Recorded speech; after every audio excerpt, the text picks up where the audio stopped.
कैसे हैं आप? आशा करते सब अच्छे होंगे। आज हम सप्लीमेंट्री के सीरीज में जो पोएम, सप्लीमेंट्री में मैंने 6 टॉपिक और प्रोज में जो है 8 टॉपिक और पोएम में जो लास्ट टॉपिक हमारी लास्ट पोएम है आंट जेनिफर टाइगर, जो इससे स्टेंजा जरूर पेपर में आता है। इसको आप लोग बेहतर देख के चलिएगा। एंड्रू रिच की स्टोरी है और पोएम है, और इसमें जो इससे स्टेंजा 100% आता है पेपर में। ठीक है, तो आप लोगों को इस टॉपिक के माध्यम से पहले तो मैं टोटल समरी समझाऊंगा, और समरी के बाद में फिर इसके सारे क्वेश्चन आंसर, हिंदी अर्थ सहित क्वेश्चन आंसर भी करवाने वाला हूँ। ठीक है, जहाँ पे आप बेहतर पा सकते हैं स्टेंजा आंसर आपको सरल भाषा में आपके हिसाब से समझाएंगे ताकि आपको बेहतर समझ में आ जाए। तो यहाँ पे क्या होता है कि दादी अम्मा की कहानी है, एक आंटी की कहानी है, जेनिफर की कहानी है, जहाँ पे क्या होता है कि इनकी शादी तो होती है, आंटी जेनिफर की शादी तो होती है बड़े धूमधाम से, लेकिन शादी होने के बाद कहीं न कहीं इनका पति से बिछोह हो जाता है। और अगर पति से बिछोह हो जाए शादी के बाद में, तो फिर क्या होता है, स्त्री को हर सब पूरा ज़िंदगी जो है अकेले गुजारना पड़ता है, और दूसरी शादी वो लोग नहीं किया करते हैं। तो यही हाल इनके साथ होता है। आज इनके हाथों, पति से बिछोह होने के बाद भी इनके हाथों में जो है अंगूठी पड़ी हुई है, जो वेडिंग रिंग है। आज वो वेडिंग रिंग इनके लिए बहुत भारी, आज इनकी उम्र बहुत हो चुकी है, वो दादी बन चुकी है, बिल्कुल बूढ़ी हो गई, इस टाइप की हो गई, ओल्ड एज हो गई है। और इनके हाथों में पड़ी अंगूठी जो है आज भी बहुत सुंदर प्रतीत हो रही है। लेकिन लोग बताते हैं, जो राइटर कह रहे हैं कि इनकी जो अंगूठी है, अंगूठी का वजन आज इनको सहना थोड़ा भारी पड़ रहा है। काश ये अंगूठी ना होती तो इनकी शादी कहीं दूसरी जगह हुई होती, लेकिन ये बंधन में बनी हुई, जिसको संभालना बहुत मुश्किल होता है। हालांकि ये बूढ़ी हो चुकी थी, तो ये जब सिलाई, हाथी दांत की बनी हुई जब सिलाई चलाती थी, तो ये लगातार क्या करती, बुनाई करती थी रहते हैं। लेकिन आज इनके हाथों में वो क्षमता नहीं बची थी कि ये उस सिलाई को खींच सकें। तो ऐसी अवस्था में क्या होता है, जब इनकी मृत्यु हो जाती है, इनके हाथ नीचे लटे जाते, वेडिंग रिंग निकल के गिर जाती है, तो ऐसी अवस्था में ये बताते हैं कि इन्होंने जो सिलाई जब चला करके बुनाई कर रही थी, तो बुनाई करते हुए इन्होंने क्या बनाया था, पर्दे पर टाइगर बनाए थे, पर्दे पर टाइगर बनाए थे। और वो टाइगर जो थे वो आज भी इनकी मृत्यु के बाद भी लगातार इधर उधर स्वतंत्र रूप से गति कर रहे हैं। साइड में एक पेड़ था, पेड़ के नीचे जो था एक आदमी खड़ा था, लेकिन वो टाइगर किसी से डरते नहीं है, क्योंकि वो पर्दे के टाइगर हैं। लेकिन बात ये थी कि वो टाइगर अपनी प्रतीक, स्वतंत्रता का प्रतीक है, ब्रेवरी का प्रतीक होते हैं। ठीक है, तो यहाँ पे जो है हम अब स्टेंजा इनका देखते हैं। इनकी स्टोरी, नॉर्मल स्टोरी आपको मैंने बताई है। तो aunt Jennifer's tiger prince story इसकी देखिएगा। हिंदी अर्थ आपको समझना पड़ेगा, जब आप हिंदी अर्थ जानते होंगे तभी आप क्वेश्चन आंसर कर पाएंगे।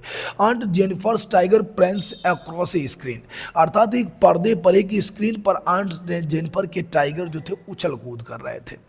ब्राइट टोपाज यानी हरे चमकीले पुखराज, पुखराज क्या होता है, पुखराज ये मोती होता है, नीलम नीलम होता है, अंगूठी में रिंग जो लगा होता है। Denizens of a world of green, अर्थात जैसे कि एक अंगूठी में पुखराज जो रत्न होता है बहुत दूर से चमकता है, ठीक वैसे ही वो भी हरे भरे जंगल के निवासी हैं, और पुखराज रत्न के समान बहुत ही चमकीले दिख रहे हैं। उस पर्दे पर जहाँ पे जंगल बना हुआ, हरियाली है, वहाँ पे बीच में रत्न जैसे, वो पुखराज नामक रत्न जैसे चमक रहे हैं। दे do not fear the man beneath the tree, और वो उस पेड़ के नीचे जो आदमी घूम रहा है, जो पास में जो बैठा हुआ आदमी है, उस पेड़ के नीचे खड़े आदमी से भी उन्हें किसी भी प्रकार का भय नहीं है। अगर वो ओरिजिनल टाइगर होते तो वो भाग जाते, या हो सकता है उस पर प्रहार करते, लेकिन आज उन्हें किसी से भी भय नहीं है। दे पेस स्लीक, अर्थात वे लगातार गति करते रहते हैं। चैलबरी के चिकने, उनकी त्वचा कितनी बहुत ही चिकनी है, और सूरवीर के समान निश्चितता, सर्टेनिटी के साथ वो लगातार सदैव गतिमान रहते हैं। ठीक है, ये हमारा इसका हिंदी अर्थ हो जाएगा। और अब देखो क्वेश्चन कैसे करते हैं। Who prance where and why, तो who prance aunt Jennifer's tiger prance कर रहे थे, कहां कर रहे थे, अक्रॉस ए स्क्रीन, और व्हाई क्यों कर रहे थे, क्योंकि टू शो देयर सर्टेनिटी, अपनी अनिश्चितता को दर्शाने के लिए। तो यही तो हमारे आंट जेनिफर्स टाइगर जो थे प्रिंस कर रहे थे। तो क्या हो जाएगा हमारे पास, हु प्रिंस यानी आंट जेनिफर्स टाइगर। कैसे आप बनाएंगे, आंट जेनिफर्स टाइगर प्रिंस, कहां प्रिंस कर रहे थे, प्रिंस अक्रॉस ए स्क्रीन यानी across a screen in the green forest, पर्दे पर। अब क्यों कर रहे थे, टू शो देयर फ्रीनेस या फ्रीडम एंड ब्रेवरी, वो अपनी स्वतंत्रता और बहादुरी को दर्शाने के लिए। आंट जेनफर्स टाइगर, कैसे, आप यहां से आंसर लिख दीजिएगा। Aunt Jennifer's tiger Prince across a screen in the green forest, यहां से लगा दिया, ग्रीन वर्ड से लगा दिया गया, ठीक है। और क्यों कर रहे थे, तो टू शो देयर फ्रीडम, अपनी स्वतंत्रता को दर्शाने के लिए, अपनी आज़ादी को दर्शाने के लिए, एंड ब्रेवरी, और अपनी बहादुरी को दर्शाने के लिए टाइगर जो है लगातार गति कर रहे थे, ठीक है। बहुत सरल आंसर है, आप आराम से समझ सकते हैं इसको। Where do those tiger live, तो दोज टाइगर भी टाइगर कहां रहते थे, तो दोज टाइगर्स लिव्ड, कहां रहते थे, ये रहा देखो, ब्राइट लिव्ड डेन ये निवासी थे of world of green, in the world of green, bracket में लिखते ना ग्रीन फॉरेस्ट, यानी हरे जंगलों के निवासी थे। Those tigers lived in the world of green. आप इतना याद रखिएगा, यहाँ पे जो डेंजर्स होता है, डेंजर मीन्स निवासी होता है, डेंजर मीन्स क्या होता है, निवासी होता है। तो कहाँ के निवासी थे, इन the world of the green, यानी हरियाली के संसार में, अर्थात ग्रीन फॉरेस्ट के निवासी थे, ठीक है। What speciality of those tigers in the stanza, इस स्टेंजा में इनके अंदर स्पेशलिटी क्या है, कि वो लगातार प्रैंक करते हैं और लगातार गति करते रहते हैं, और किसी भी प्रकार से वो किसी से भयभीत नहीं होते हैं। तो इसकी स्पेशलिटी क्या है, देखो हमारे पास दिख रही है, हमें यहीं पे दिख रही है, क्या है, दे do not fear the man beneath the tree. कैसे लिखेंगे, स्पेशलिटी क्या है, दे, यही इसका आंसर होगा, they do not fear the man beneath the tree, and वे भयभीत नहीं होते हैं, बीनेथ द ट्री, पेड़ के नीचे खड़े हुए आदमी से फियर, भयभीत नहीं होते हैं। एंड दे पेस, पेस माने गति करना होता है, and they pace very fastly, वे गति करते हैं बहुत तेजी से, किसे, सर्टेनिटी के साथ, विद कॉन्फिडेंस एंड श्योरिटी लिख लेना। क्या लिख देना हमारे पास, श्योरिटी या सर्टेनिटी लिख देना, सर्टेनिटी। कैसे लिखेंगे, दे पेस, कैसे, दे do not fear the man beneath the tree, पेड़ के नीचे जो आदमी खड़ा हुआ है, fear under the man under the tree, ऐसे आप लिख सकते हैं, ठीक है। पेड़ के नीचे खड़े आदमी से भयभीत नहीं होते हैं। And they pace very fastly, वे बहुत तेज गति करते हैं। एंड क्या करते हैं, विद, किसके साथ, कॉन्फिडेंस, एक अनुभव के साथ कि मैं मस्त हूँ, ठीक है, अनुभव के साथ, और सर्टेनिटी और निश्चितता के साथ गति करते रहते हैं। ये हमारे दूसरे क्वेश्चन का आंसर हो जाएगा, they do not fear the man beneath the tree and they pace very fastly with confidence and certainty. Right down the rhyming word. Rhyming word जानते क्या होता है, रहीमिंग वर्ड का मतलब होता है समान तुक वाले शब्द, जो एक लास्ट में, बिल्कुल अक्सर ज़्यादातर लास्ट में मिलते हैं, वैसे कभी कभी पास में सामने भी आ जाते हैं। जैसे सेम स्टेंजा निकलेगा, यहाँ पे मेरे पास क्या है, देखो रहीमिंग वर्ड आपको बता दें, रहीमिंग वर्ड क्या होता है, इसको एक बार समझ के चलिएगा। रहीमिंग वर्ड जैसे यहाँ पे स्क्रीन और दूसरा है ग्रीन, बताइए, स्क्रीन ग्रीन, ठीक है, हो गया। और दूसरा हमारे पास है ट्री, और ट्री के बाद दूसरा क्या हो सकता है इसका, सर्टेनिटी, ट्री और सर्टेनिटी, यानी कौन कौन से रहीमिंग वर्ड हो गए, एक हो गया स्क्रीन, इसका हो गया ग्रीन, दूसरा ट्री, अक्सर दो मिल जाते हैं, दूसरा सर्टेनिटी, ट्री सर्टेनिटी, ये हमारे इसके रहीमिंग वर्ड हो गए, समान तुक वाले शब्द हो गए, ठीक है। How do Jennifer's tiger behave, Jennifer tiger कैसे बिहेव करते हैं, तो मैंने अभी बताया, वो निश्चितता के साथ गति करते रहते, किसी से भयभीत तो नहीं होते हैं। तो जेनफर्स टाइगर कैसे हैं, वो ब्रेव हैं। जेनफर्स टाइगर कैसे लिखना आप, Jennifer's tiger are brave and fearless. क्या, कैसे हैं, ब्रेव हैं और फियरलेस हैं, एंड फियरलेस। जेनफर्स टाइगर कैसे हैं, ब्रेव हैं और फियरलेस हैं, ठीक है। ये दोनों इसमें क्या, कैसे व्यवहार करते हैं, बिल्कुल बहादुरी का व्यवहार करते हैं, वो किसी से भी नहीं डरते हैं, ठीक है। आगे अगर आप चाहें तो इसमें एक पॉइंट बढ़ा सकते हैं, they pace very fastly, fastly. कहीं ना कहीं हमारे सारे आंसर लोग में एक दूसरे से मैच कर जाते हैं। अगर आप यहाँ से फास्टली विद कॉन्फिडेंस भी लगा दे तब भी सेम बात है, यानी लगभग में हमारे आंसर मैच कर जाएगा। तो क्वेश्चन जब ज़्यादा हुआ करते हैं तो वही क्वेश्चन रूप बदल करके दूसरा नाम दे दिया करते हैं।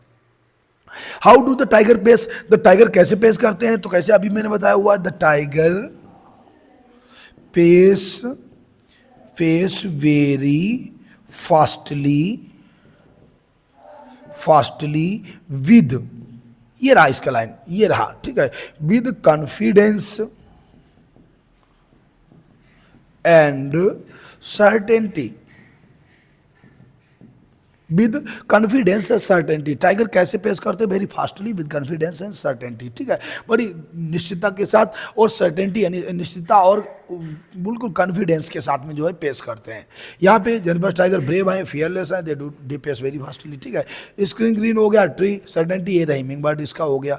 द व्हाट स्पेशलिटी क्या है, तो they do not fear beneath under the tree and they pace very fastly, वही आंसर हमारा मैच कर जाएगा, ठीक है। रहते कहाँ हैं, in the world of green, यानी ग्रीन फॉरेस्ट में रहते हैं। एंड जेनिफर टाइगर क्या करते हैं, प्रिंस कहाँ करते हैं, तो ऑन द स्क्रीन, पर्दे पर, in the world of green, ठीक है, या green forest to show their freedom and bravery, ठीक है। ये हमारा पहला स्टेंजा हो जाएगा, इसको नोट डाउन कर लीजिएगा। उसके बाद दूसरे स्टेंजा पे आते हैं। क्या इन्होंने बताया है, आंट जेनिफर्स फिंगर, जो आंट जेनिफर है हमारी, उनकी उंगलियां जो है लगातार चलती रहती हैं, उनकी उंगलियां लगातार चलती रहती हैं, सिलाई के साथ में क्या करती है, बुनाई करती रहती हैं, ठीक है। सिलाइयां जो हाथी दांत की बनी हुई बोरी नीडल्स होती हैं, बोरी माने हाथी दांत की सिलाइयां होती हैं, ठीक है। तो आंट जेनिफर्स फिंगर फ्लटरिंग माने फड़फड़ाना, आंट जेनिफर की उंगलियां लगातार फड़फड़ाती रहती हैं थ्रू हर बूल, अपनी बूल के साथ, जो उन्होंने ऊन पकड़ रखी है ऊन के साथ में उनकी उंगलियां लगातार फड़फड़ाती रहती हैं। फाइंड इवन इवोरी नीडल्स, अर्थात to massive weight of uncle's wedding rings, अर्थात उसी फाइंड इवन इमोरी जो हाथी दांत की बनी सलाइयां हैं उनके साथ में ऊन में लगातार उनकी उंगली जो है इधर उधर चलती रहती है। द मैसिव बेटिंग, भारी, मैसिव माने विशाल का होता है, bit of uncle's wedding, uncles के साथ उनकी शादी का जो विशाल का अंगूठी का जो वजन था वो आज भी जो उनके हाथों में अभी भी पड़ी हुई है, आज उनके लिए बहुत ही भारी प्रतीत हो रही है। अगर उनके साथ उनकी शादी ना हुई होती, शायद दूसरी जगह हुई होती, पति जिंदा होते तो ऐसा हो सकता था, कहीं ना कहीं संपर्क होता उनसे, लेकिन आज उनके लिए वो अंगूठी भी बहुत ही भारी पड़ रही है। तो यही मैंने आपको चित्र के माध्यम से भी बताया हुआ था कि आंट जेनिफर की शादी तो हो जाती है, लेकिन शादी होने के बाद इनके पति से बिछो हो जाता है, बेचारी बूढ़ी हो जाती है। बूढ़ी होने के बाद फिर भी आज उनके हाथों में अंगूठी पड़ी हुई होती है, लेकिन अंगूठी का वजन आज उनके लिए बहुत भारी हो रहा है। जब वो हाथी दांत की जो सलाइयां होती हैं उनसे लगातार ऊन में अपनी बुनाई करती रहती, बुनाई करने के बाद उसी से अपना जीवन यापन कर रही होती हैं। तो उन्होंने जो पर्दे पर जो टाइगर बनाए थे, टाइगर आज भी निश्चिंत है, हालांकि आंटी मर गए लेकिन उसके बाद भी उनके टाइगर जो है सुरक्षित है, मस्त एंजॉय कर रहे हैं। देखिए इस स्ट्रेंजर के क्वेश्चन आंसर हमारे क्या कह रहे हैं, इसके क्वेश्चन आंसर कह रहे हैं aunt Jennifer's finger fluttering, aunt Jennifer उंगली जो है, what is said about aunt Jennifer's finger, aunt Jennifer की फिंगर के बारे में क्या कहा जाता है, ये रहा, aunt Jennifer's finger fluttering through her wool, find even ivory needles. तो हम इसी तरीके से इसी से देख करके इसके रूप से इसके आंसर बना देते हैं। तो क्वेश्चन नंबर हमारा एक क्या कह रहा है, what is said about aunt Jennifer's tiger fingers. तो यहां से लेकर के आप इसका आंसर यहां तक कर सकते हैं। कैसे लिखेंगे, aunt Jennifer's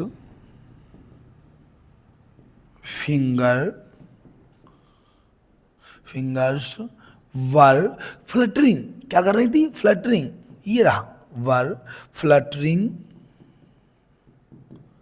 throw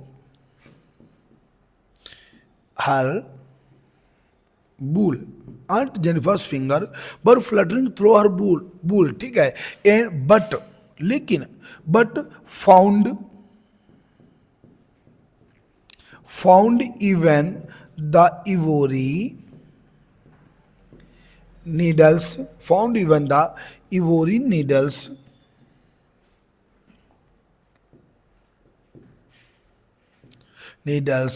hard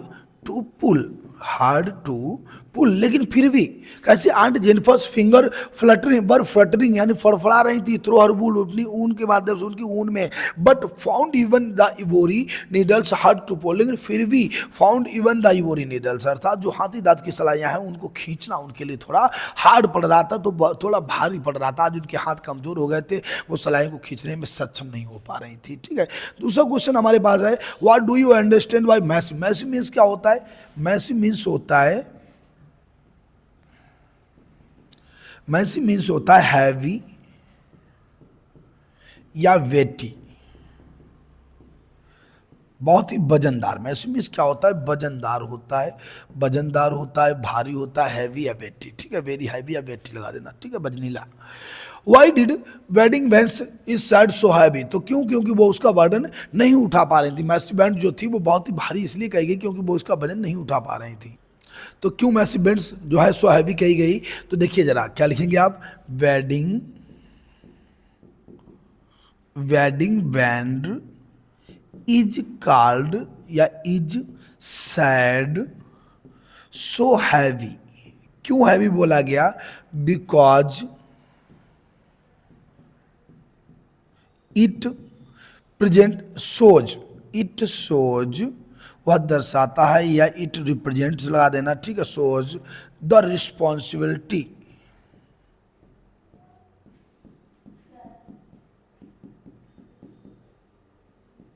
responsibility of marriage life, marriage life which wound her, which bound her till the end of her life, the end of her life। तो देखना मैसी जो वेडिंग बैंड होती है वो उसको सो सैड सो हैवी, उसे भारी क्यों कहा गया, क्योंकि it shows the responsibility of married life, वो इसी की वजह से पता चलता था आंट जेनिफर की शादी हुई है, अर्थात मैरिड लाइफ का रिस्पॉन्सिबिलिटी शो कर रही थी। और दूसरी बात बीच बॉन्ड, और उसी ने उसको उनको बंधन में बना रखा था, which bond her till the end of her life, जिसने उन्हें उनके जीवन तक, लास्ट मृत्यु तक उन्हें बंधन में बना रखा था, बंधन में बांध रखा था। Explain the phrase chivalric certainty, chivalric certainty मतलब बहुत बड़ी चतुराई के साथ, शालीनता के साथ जो है गति करना। तो क्या होगा, क्लैरिफिक सर्टेनिटी मीन्स होगा, इसको ऐसे आप नोट कर दीजिएगा, क्लैरिफिक चिवालरिक सर्टेनिटी मीन्स होता है utmost power, utmost power, unique strength,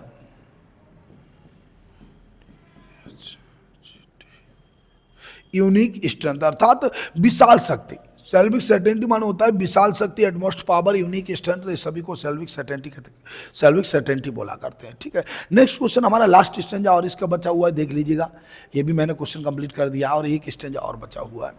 When Aunt Jennifer, when aunt is dead, अर्थात राइटर कह रही है, पोएट कह रही है, जब आंट की मृत्यु हो जाएगी, चाची मर गई, तो her terrified hands will lie still ringed with ordeal, अर्थात उनकी उस पैतृक व्यवस्था के अनुसार उनके हाथों में अभी भी जो है अंगूठी पड़ी रहेगी, वेडिंग रिंग पड़ी रहेगी। शी वाज मास्टर्ड बाय, जिसकी वजह से उन्हें गुलाम बनाया गया था, उन्हें अधीन बनाया गया था, the tiger in the panel, लेकिन फिर भी जो उन्होंने टाइगर बनाए हुए हैं पैनल पर, पर्दे पर, वो किसी की भी बात नहीं मानेंगे और वो लगातार स्वतंत्र उसी घमंड के साथ, उसी निर्भय के साथ लगातार जो है घूमते गति करते रहेंगे। इनके टाइगर जो है कभी भी बदलाव नहीं करेंगे। तो इन्होंने बताया जब आंटी जी जब मर जाएंगी फिर भी उनकी अंगूठी जो है वो सामने दिखती रहेगी, जिन्हें उन्हें साल भर के जीवन भर के लिए बंधन में बनाया हुआ है, लेकिन फिर भी इनके टाइगर नहीं किसी से डरेंगे। ठीक है, क्वेश्चन आंसर इसके देख लेते हैं, थोड़े बचे हुए हैं, इसको कंप्लीट करते हैं जल्दी।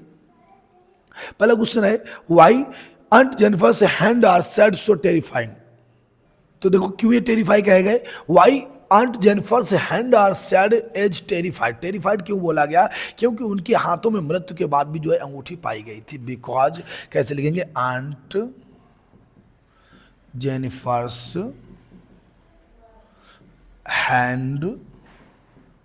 Hands are said as terrified. ये तो हम क्वेश्चन से ही उतारा करते हैं, as terrified because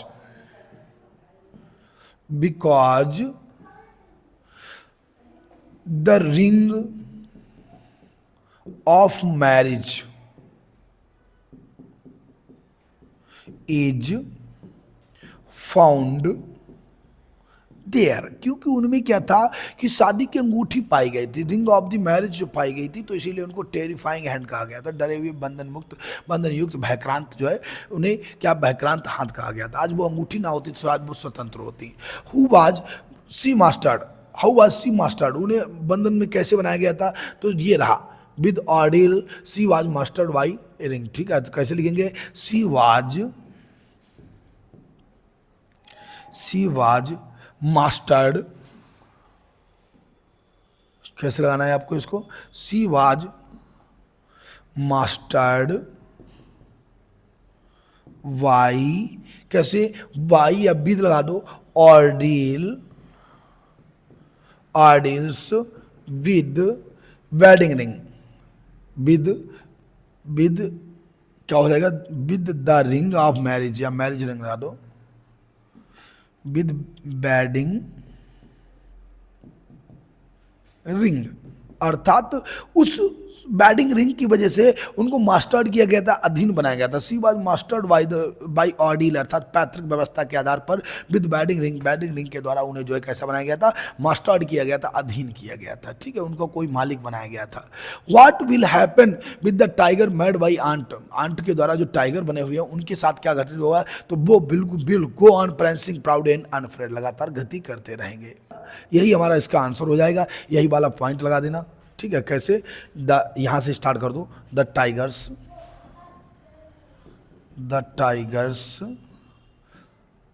mad by aunt Jennifer, अब सब वही उतार दो, कैसे, हमारे पास will go on prancing proud and unafraid,